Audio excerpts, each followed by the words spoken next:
आप सभी को मेरा नमस्कार। मैं रोहित मिश्रा आप सभी का स्वागत करता हूं अपने महाविद्यालय के ऑनलाइन प्लेटफॉर्म पर। तो स्टूडेंट्स, आज का जो मेरा सेशन है वो है सब्जेक्ट आपका फंडामेंटल ऑफ एंटोमोलॉजी सेकंड, और इसके अंतर्गत जो मेरा टॉपिक है वो है इंसेक्ट इकोलॉजी इंट्रोडक्शन, यानी कीट पारिस्थितिकी का परिचय। ठीक है, तो ये आपका जो है फंडामेंटल ऑफ एंटोमोलॉजी जो सब्जेक्ट है उसमें दो पार्ट हैं आपके, जो आपको इस थर्ड सेमेस्टर में पढ़ना है। आपका इंसेक्ट इकोलॉजी और आईपीएम, ठीक है, कीट पारिस्थितिकी और एकीकृत प्रबंधन, दो पार्ट से मिलकर आपका सिलेबस बना हुआ है। तो आज जो है मैं अपने सिलेबस के अकॉर्डिंग पहले लेक्चर की शुरुआत करने जा रहा हूं, जिसके टॉपिक का नाम है इंसेक्ट इकोलॉजी यानी कीट पारिस्थितिकी। तो हम आपको कीट पारिस्थितिकी से परिचय कराते हैं कि कीट पारिस्थितिकी जो है वो क्या है। ठीक है, तो जैसे कि आप लोग जानते हैं कि कीट तो आपने पढ़ा ही होगा। ठीक है, कीट के बारे में तो आप जानते हैं, लेकिन पारिस्थितिकी एक नया शब्द है।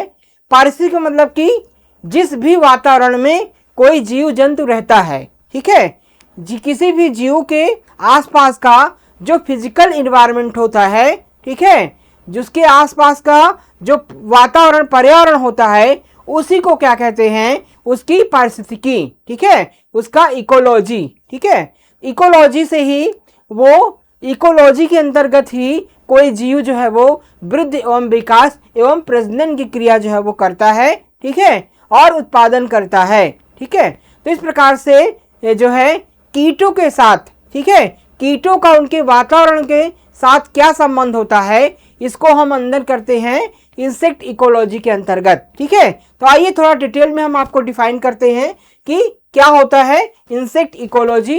ठीक है, तो हम अगर इंट्रोड्यूस करते हैं तो सबसे पहले आपको इंट्रोड्यूस कराते हैं कि पारिस्थितिकी इकोलॉजी जीव विज्ञान की एक महत्वपूर्ण शाखा है, जो जीवों उनके पर्यावरण के बीच होने वाले पारस्परिक संबंधों का अध्ययन करती है। ठीक है, तो आप समझ गए होंगे कि पारिस्थितिकी यानी कि जिस परिस्थिति में वो रहता है वहां का इन्वायरमेंट, तो किसी जीव का जहां पर वो रहता है उसके वातावरण के साथ संबंध का जो अध्ययन करता है उसे हम क्या कहते हैं, इकोलॉजी कहते हैं या पारिस्थितिकी कहते हैं। ठीक है, तो कह सकते हैं इकोलॉजी जो है वो जीव विज्ञान की वह शाखा है जिसके अंतर्गत किसी भी जीव का वातावरण से संबंध का अध्ययन, किसी भी जीव का उसके वातावरण के बीच क्या संबंध होता है, क्या रिलेशनशिप होता है, इसका अध्ययन जो करते हैं उसे हम पारिस्थितिकी कहते हैं। ठीक है, पृथ्वी पर रहने वाला प्रत्येक जीव अपने आसपास के वातावरण से प्रभावित होता है। यह वातावरण जीवित यानी बायोटिक और निर्जीव एबायोटिक दोनों प्रकार के घटकों से मिलकर बना होता है। इन्हीं घटकों के प्रकारों से किसी जीव की वृद्धि, विकास, भोजन, प्रजनन, व्यवहार तथा जीवन चक्र निर्धारित होता है। ठीक है, तो कहने का मतलब ये है कि प्रत्येक जीव जो है वो पृथ्वी पर जो वृद्धि विकास करता है, ठीक है, वो कहीं ना कहीं वातावरण से घिरा होता है, और जीवों और वातावरण के बीच का जो अध्ययन करता है, उनके रिलेशनशिप का अध्ययन करता है, उसे इकोलॉजी कहते हैं। ठीक है, अब बात करेंगे वातावरण के कई सारे कंपोनेंट होते हैं, जैविक घटक होते हैं, अजैविक घटक होते हैं। जैविक घटक में जो तमाम प्रकार के जीव जंतु होते हैं, बैक्टीरिया, फंगस, वायरसेस, परभक्षी, ठीक है, नरभक्षी जो है, शिकारी, परभक्षी, जो भी कीट होते हैं वो सारे आपके बायोटिक में आते हैं। और एबायोटिक के अंतर्गत जो होते हैं, जैसे तापमान हो गया, वर्षा हो गया, जल हो गया, नमी हो गया, हवा हो गया, भूमि हो गया। तो जैविक और अजैविक जो घटक होते हैं, ठीक है, इनके प्रभाव का भी अध्ययन हम इकोलॉजी में करते हैं। ये जैविक और अजैविक घटक किसी भी जीव की वृद्धि, विकास एवं प्रजनन को प्रभावित करते हैं। ठीक है, कोई भी जीव हो गया, फसल हो गया, इनके कोई भी पौधा हो गया, ये जो कंपोनेंट होते हैं ये प्रत्यक्ष एवं अप्रत्यक्ष रूप से उनके जीवन पर प्रभाव डालते हैं। ठीक है, तो इस प्रकार से इनका अध्ययन करना ही जो है इकोलॉजी कहलाता है। और ये जो कंपोनेंट होते हैं उनका जो है जीव के साथ आपस में क्या इंटरेक्शन होता है, क्या संबंध होता है, इसका अध्ययन हम इकोलॉजी के अंतर्गत जो है वो करते हैं। आई होप आप बिल्कुल अच्छे से समझ गए होंगे। ठीक है, अब बात करेंगे डिफिनीशन ऑफ इकोलॉजी की।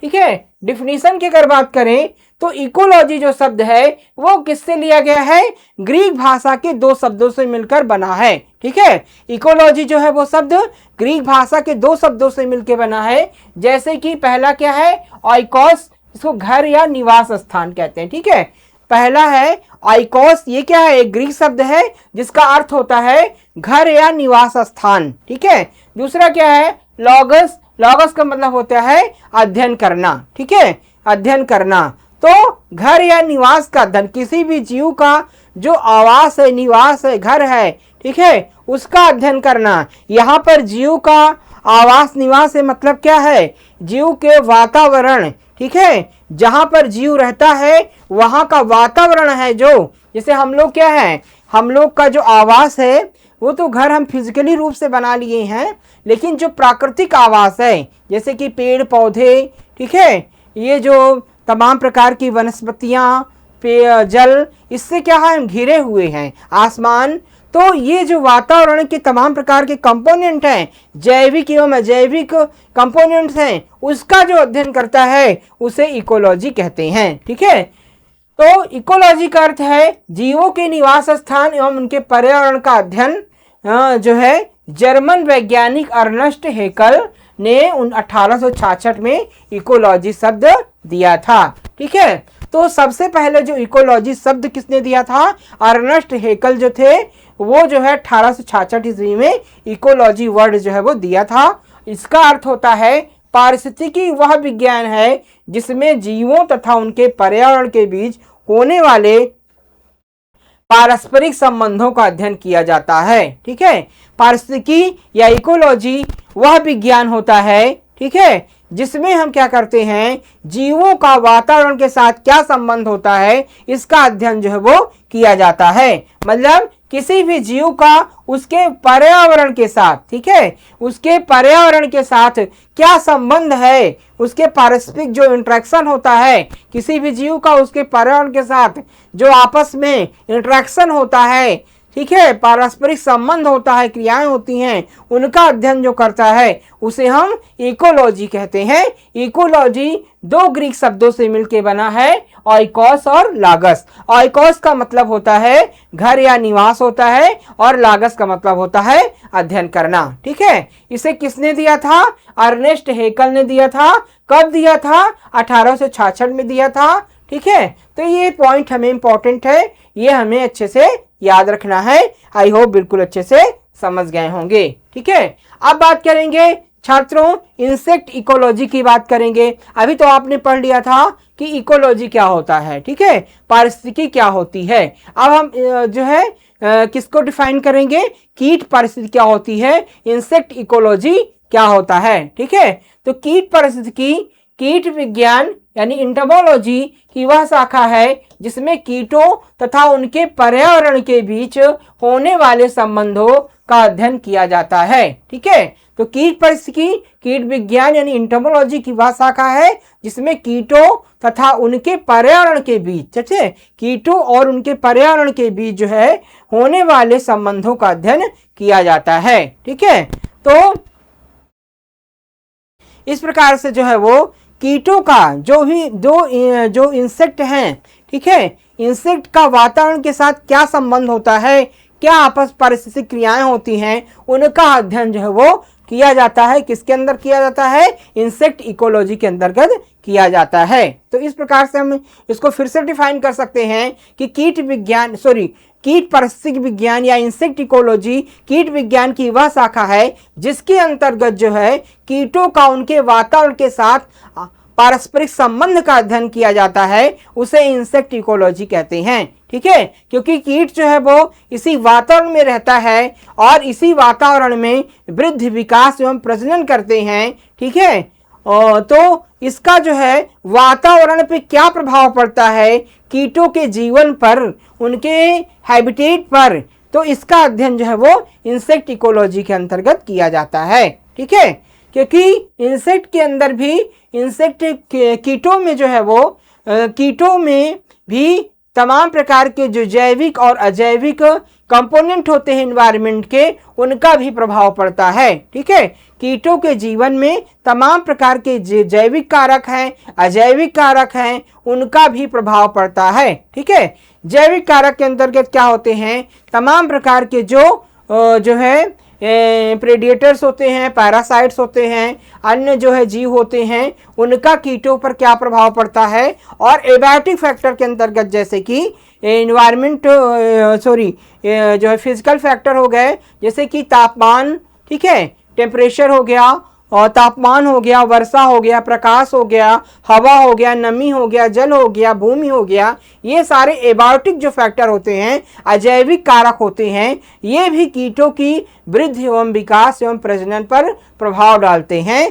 तो इनका अध्ययन किया जाता है कि इन जो एबायोटिक फैक्टर्स हैं, इनका कीटों के जीवन में क्या प्रभाव होता है, इसका अध्ययन हम किसमें करते हैं, इंसेक्ट इकोलॉजी के अंतर्गत, कीट परिस्थिति के अंदर हम अध्ययन करते हैं। ठीक है, तो इसे हम इस प्रकार से भी डिफाइन कर सकते हैं कि यह अध्ययन किया जाता है कि तापमान, आर्द्रता, वर्षा, प्रकाश, भोजन, परभक्षी, परजीवी, अन्य जैविक एवं अजैविक कारक कीटों के जीवन, वृद्धि, विकास, व्यवहार, जनसंख्या एवं वितरण को किस प्रकार से प्रभावित करते हैं। ठीक है, तो इनका कहने का मतलब है कि इंसेक्ट इकोलॉजी के अंतर्गत क्या हम अध्ययन करते हैं, जैसे कि तापमान हो गया, ठीक है, आर्द्रता हो गया, वर्षा, प्रकाश, भोजन, ठीक है, ये सारे अजैविक कारक हैं। जैविक कारक में से परभक्षी हो गया, परजीवी यानी प्रेडिएटर्स, पैरासाइट्स और अन्य जैविक एवं अजैविक कारक कीटों के जीवन, वृद्धि एवं विकास, उनकी जनसंख्या, उनके वितरण पर क्या प्रभाव डालते हैं, किस प्रकार से प्रभावित करते हैं, इसका अध्ययन हम किसमें करते हैं, इंसेक्ट इकोलॉजी के अंदर करते हैं। ठीक है, तो इस प्रकार से जो है वो इंसेक्ट इकोलॉजी हमने आपको डिफाइन कर दिया, ये आप समझ गए होंगे। स्कोप ऑफ इंसेक्ट इकोलॉजी की बात करें अगर, ठीक है, स्कोप ऑफ इंसेक्ट इकोलॉजी यानी कीट पारिस्थितिकी का क्षेत्र क्या है, तो कीट पारिस्थितिकी के अंतर्गत निम्न विषयों का अध्ययन किया जाता है। ठीक है, कीट पारिस्थितिकी के अंतर्गत निम्न विषयों पर अध्ययन किया जाता है, जैसे कि डिस्ट्रीब्यूशन ऑफ इंसेक्ट, ठीक है, कीटों का वितरण। कीटों का वितरण की बात करें तो उनका हैबिटेट यानी कि आवास, जनसंख्या परिवर्तन, परभक्षी एवं परजीवी संबंध, जैविक नियंत्रण, सामयिक कीट प्रबंधन IPM, भोजन एवं पोषक पौधे, ठीक है, पर्यावरण प्रभाव, प्रतिस्पर्धा, कीट पूर्वानुमान। ठीक है, तो कीट परिस्थिति का क्षेत्र काफ़ी बड़ा है। इसमें हम जो है कीटों का वितरण जो है कई प्रकार से कीटों का जो है कई विषयों पर अध्ययन किया जाता है। जैसे कि आवास की बात करें तो कीटों का हैबिटेट जो है, उनका आवास कैसा होना चाहिए, ठीक है, उनका आवास जो है किस प्रकार से है, किस प्रकार के वातावरण में वो रह सकते हैं, ठीक है, किस प्रकार के वातावरण में वो सही वृद्धि एवं विकास कर सकते हैं। तो आवास इस प्रकार से जो है आवास की बात करेंगे। जनसंख्या परिवर्तन पर, जनसंख्या पर क्या प्रभाव पड़ता है, ठीक है, तापमान का, प्रकाश का, वर्षा का, उनकी जो पॉपुलेशन है उस पर क्या प्रभाव पड़ता है, इसका भी अध्ययन जो है वो जो है इंसेक्ट इकोलॉजी के अंतर्गत किया जाता है। ठीक है, परभक्षी एवं परवज्जी क्या सब होते हैं, तो जो शिकारी कीट होते हैं, इंसेक्ट प्रेडिएटर्स एंड पैरासाइट्स। ठीक है, इंसेक्ट प्रेडिएटर्स यानी परभक्षी कीट, कुछ कीट जो है वो अपने ही समान प्रजातियों के अन्य कीटों को जो है वो शिकार करके खाते हैं। ठीक है, अपनी आवश्यकता की उसे पूर्ति करते हैं, जो कि प्रेडिएटर इंसेक्ट कहलाते हैं। ठीक है, जैसे आप लेडी बर्ड बीटल का एग्जांपल ले लीजिए, ठीक है, कॉक्सिनेला का एग्जांपल ले लीजिए। ठीक, तो इस प्रकार से जो है ये सारे परभक्षी में आते हैं। और परजीवी कीट क्या होते हैं, परजीवी में क्या होता है, जो कि अपने पूरी तरह से दूसरे पर ही निर्भर होते हैं। ठीक है, किसी एक ही चीज पर पूरी तरह से निर्भर होते हैं और पूरा लाइफ साइकिल उस पर व्यतीत कर देते हैं, तो वो आपके पैरासाइट्स कहलाते हैं। ठीक है, तो अब इसके बाद जैविक नियंत्रण की बात करें तो इस प्रकार से इनका भी अध्ययन, प्रेडेटर्स और पैरासाइट्स का भी अध्ययन हम इंसेक्ट इकोलॉजी के अंतर्गत करते हैं। ठीक है, इसके अलावा जो है वो बायोलॉजिकल कंट्रोल की बात करें तो तमाम प्रकार के जो है बायोलॉजिकली रूप से जो है वो जैविक रूप से जो है तमाम प्रकार से कीटों को नियंत्रित किया जाता है। तमाम प्रकार के जो है जैविक कारक होते हैं, जैसे कि तमाम प्रकार के जो है वनस्पतियों के अवशेष से हो गया। ठीक है, जैसे कि आपका जो है फूलों के अवशेष से हो गया, तमाम प्रकार के जो है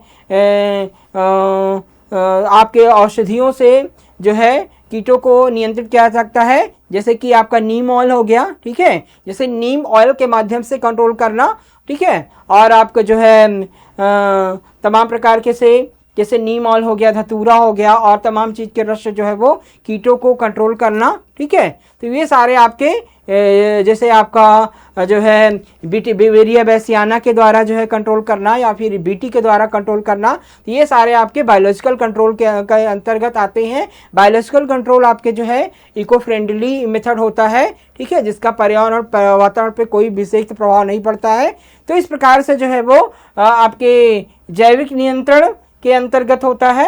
आपका बायोलॉजिकल कंट्रोल का भी स्टडी जो है वो ये जो है इंसेक्ट इकोलॉजी करता है। और आईपीएम जो है वो इंटीग्रेटेड पेस्ट मैनेजमेंट जो है वो एक कीटों को नियंत्रण करने की एक नई तकनीक है, जिसके माध्यम से हम जो है वो जो है केमिकल और बायोलॉजिकल और फिजिकल जो भी डिफरेंट टाइप्स के मेथड हैं, फिजिकल, केमिकल, बायोलॉजिकल मेथड्स में आपस में समन्वय बना करके कीटों को, पॉपुलेशन को जो है वो एक लेवल तक नियंत्रित किया जाता है, जिससे कि इन्वायरमेंट पर कोई बुरा ना प्रभाव पड़े और जो हमारा फूड है वो भी प्रोडक्टिव रहे। तो इस प्रकार से जो है वो आईपीएम विधियों का भी स्टडी जो है इसके अंदर किया जाता है। भोजन एवं पोषक पौधे। ठीक है, तो जो भोजन है और पोषक पौधे हैं, ठीक है, पोषक पौधे क्या होते हैं, जिससे कि इंसेक्ट क्या होता है जो है अपना पोषण प्राप्त करता है, यानी भोजन प्राप्त करता है। तो उनका भी अध्ययन हम इसके अंदर करते हैं। पर्यावरणीय प्रभाव क्या होता है, पर्यावरण के अंदर जो तमाम प्रकार के जो फैक्टर्स होते हैं, फिजिकल फैक्टर, जैसे कि टेम्परेचर हो गया, लाइट हो गया, ह्यूमिडिटी हो गया, मॉइस्चर हो गया, वाटर हो गया, लैंड हो गया, तो इन सभी का जो है वो क्या प्रभाव पड़ता है इंसेक्ट के लाइफ में जो है। ठीक है, इसका भी अध्ययन हम जो है कीट पारिस्थितिकी के अंतर्गत करते हैं। इसके अलावा प्रतिस्पर्धा हो गया। ठीक है, कंपटीशन हो गया। तो कीटों में, किसी भी जीव में जीवन जीने के लिए एक प्रतिस्पर्धा होती है। ठीक है, कि तो इसी प्रकार से कीटों में भी जो है जीवन को जीने के लिए, आगे बढ़ने के लिए, लाइफ के लिए एक कंपटीशन होता है। ठीक है, जो उस कंपटीशन को फेस कर जाता है वो बच जाता है, जो नहीं फेस कर पाता वो मर जाता है। तो इस प्रकार से आपस में जो प्रतिस्पर्धा होती है, ठीक है, किसी भी जो है इंसेक्ट पेस्ट में जो उनकी जनसंख्या के बीच में भोजन को लेकर के प्रतिस्पर्धा होती है, तो भोजन को सही रूप से प्राप्त करने के लिए और जो है आपस में जीवन को जीने के लिए, तो कहीं ना कहीं कंपटीशन का भी अध्ययन जो है वो इंसेक्ट इकोलॉजी के अंतर्गत किया जाता है। कीट पूर्वानुमान की जानकारी, यानी कि इंसेक्ट फोरकास्टिंग की जानकारी, तो कीटों के आक्रमण के पूर्व उनकी जानकारी किस प्रकार से प्राप्त की जाए। ठीक है, यानी कि कीट का प्रकोप अगर होता है तो प्रकोप के पहले ही उसकी जो है कीट पूर्वानुमान, यानी कि उनके प्रभाव की जानकारी अगर सही रूप से प्राप्त हो जाती है तो समय से किसान कीटों को नियंत्रित कर सकता है। तो इसका भी अध्ययन जो है वो इंसेक्ट इकोलॉजी के अंतर्गत किया जाता है। तो इंसेक्ट इकोलॉजी का क्षेत्र जो है वो काफी बड़ा होता है। ठीक है, अब बात करेंगे इंपॉर्टेंस ऑफ इंसेक्ट इकोलॉजी की। तो कीट पारिस्थितिकी का महत्व क्या है, इंपॉर्टेंस ऑफ इंसेक्ट इकोलॉजी। तो कीट कृषि में उपयोग की बात करें तो इंसेक्ट इकोलॉजी का कृषि में क्या उपयोग है, यूज इन एग्रीकल्चर। तो कीटों के जीवन चक्र एवं व्यवहार को समझकर उचित समय पर नियंत्रित किया जा सकता है। ठीक है, तो कीटों के जीवन चक्र एवं उनके व्यवहार को जो है समझ करके समय पर कीट को नियंत्रित किया जा सकता है। मतलब कि ये कहना है कि इंसेक्ट इकोलॉजी का क्या यूज है, क्या इंपॉर्टेंस है। तो कीटों को कृषि में उपयोग किया जाता है। कृषि में इसका उपयोग है कि कीटों को जीवन चक्र को, उनके व्यवहार को समझ करके उचित समय पर उनका नियंत्रित किया सकता है। इंसेक्ट इकोलॉजी से कीटों का हम जो है बिहेवियर, उनका हैबिटेट, ठीक है, उनको जो है कितने तापमान में वो सर्वाइव कर सकते हैं, ठीक है, तापमान के साथ मतलब कि उनका इन्वायरमेंट फैक्टर के साथ रिलेशनशिप, इसको हम जान करके उनको सही रूप से हम नियंत्रित कर सकते हैं। जब हम जान जाएंगे कीट जो है कब जो है फील्ड में होते हैं, कब एग लेइंग करते हैं, कितना तापमान उनको जो है जीने के लिए चाहिए, कितना सर्वाइवल उनका टेम्परेचर है, कितना ह्यूमिडिटी है, ये सारी चीज़ जब हमें सही जानकारी होगी तो कीटों को नियंत्रित करने में हमें आसानी होती है।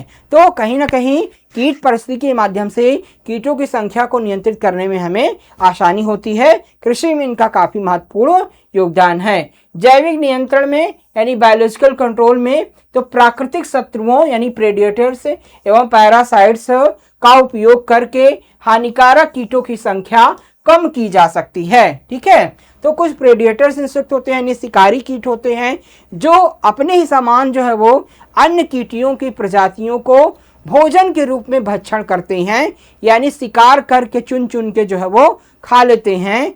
तो इस प्रकार से जो है वो इस प्रकार के जो कीट होते हैं उन्हें प्रेडिएटर्स इंसेक्ट कहते हैं। तो ये जो है बायोलॉजिकल कंट्रोल में काफ़ी इनका महत्वपूर्ण योगदान है। ठीक है, तो प्रेडिएटर इंसेक्ट शिकारी कीटों की संख्या को बढ़ाया जाता है जिससे इनको फील्ड में छोड़ा जाता है, और जब छोड़ते हैं तो वो अपने जो उनके होस्ट इंसेक्ट होते हैं उनको वो चुन चुन करके खा जाते हैं, जिससे कीटों की हानिकारक कीटों की संख्या फील्ड में कम हो जाती है। ये इनका काफ़ी ज़्यादा इम्पोर्टेंट है रोल है। ठीक है, तमाम प्रकार के पैरासाइट होते हैं जिनको हानिकारक कीटों की संख्या को कम करने में काफ़ी हेल्पफुल होते हैं। तो इस प्रकार से जो है वो जैविक नियंत्रण में भी जो है इंसेक्टिकोलॉजी का काफ़ी इंपॉर्टेंस है। पॉलिनेशन की बात करें, परागण में तो मधुमक्खी, तितली एवं अन्य कीट फसलों के परागण में महत्वपूर्ण भूमिका निभाते हैं। ठीक है, तो जैसे कि पॉलिनेशन में भी काफ़ी इसका इम्पोर्टेंट होता है, मधुमक्खी हो गया, तितली हो गया, अन्य कीट फसलों के परागण में ये महत्वपूर्ण भूमिका जो है वो निभाते हैं। ठीक है, जैव विविधता संरक्षण में, बायोडायवर्सिटी कंजर्वेशन में तो लाभदायक कीटों के संरक्षण में सहायता मिलती है। ठीक है, तो जब हम इंसेक्ट इकोलॉजी का अध्ययन करते हैं तो तमाम प्रकार के जो लाभदायक कीट होते हैं, हानिकारक कीट होते हैं, उनकी जानकारी प्राप्त होती है। ठीक है, तो लाभदायक जो कीट होते हैं उनको हम संरक्षित करते हैं। ठीक है, उनकी संख्या को बढ़ाते हैं। ठीक है, और जो है जैव विविधता को इंक्रीज करते हैं। ठीक है, तो इसके माध्यम से जो है जैव विविधता में वृद्धि होती है, लाभदायक कीटों की संख्या को बढ़ाई जाती है, और जो शत्रु कीट हैं उनको जो है वो जो है बायोलॉजिकल कंट्रोल के माध्यम से उनकी संख्या को कम किया जाता है। ठीक है, सतत कृषि यानी सस्टेनेबल एग्रीकल्चर में तो रासायनिक कीटनाशकों का उपयोग कम होता है तथा पर्यावरण सुरक्षित रहता है। ठीक है, तो इंसेक्ट इकोलॉजी के माध्यम से एक फायदा ये है, एक ये इंपॉर्टेंस है इसका कि रासायनिक कीटों की जो है रासायन जो हो रहे हैं, तमाम प्रकार के जो केमिकल्स हैं यानी रासायनिक कीटनाशकों को कम से कम किया जाता है और पर्यावरण को सुरक्षित रखा जाता है। तो कीट परिस्थिति के माध्यम से हम ये जानते हैं, ठीक है, कि कीट जो है वो कितना जो लाभदायक कीट हैं उनकी संख्या और हानिकारक कीटों की संख्या में आपस में उनका रेशियो हम अलग अलग रखते हैं, और किस प्रकार से जो है वो सतत कृषि को बढ़ावा देते हैं, यानी कि जो रसायन हैं, तमाम प्रकार के इंसेक्टिसाइड्स हैं, हैजार्डस हैं, उनका उपयोग कम किया जाता है और जैविक कीटनाशकों को ज़्यादा से ज़्यादा प्रमोट करते हैं, क्योंकि जो जैविक कीटनाशक होते हैं ये लाभदायक कीटों की संख्या को बनाए रखने में हेल्पफुल होते हैं। ठीक है, और हमारे वातावरण के लिए सुरक्षित होते हैं, ह्यूमन बींग्स के लिए सुरक्षित होते हैं। ठीक है, जो हमारा फूड है उसके लिए भी सुरक्षित होते हैं। ठीक है, तो इस प्रकार से जो अच्छे से कीट हैं, लाभदायक कीट हैं, उनकी संख्या को बढ़ाने में ये काफ़ी हेल्पफुल होते हैं। तो इस प्रकार से स्टूडेंट्स आज की क्लास में इतना ही। नेक्स्ट क्लास में हम नए टॉपिक के साथ आपसे फिर मिलेंगे। आप सभी का बहुत बहुत धन्यवाद। जय हिंद।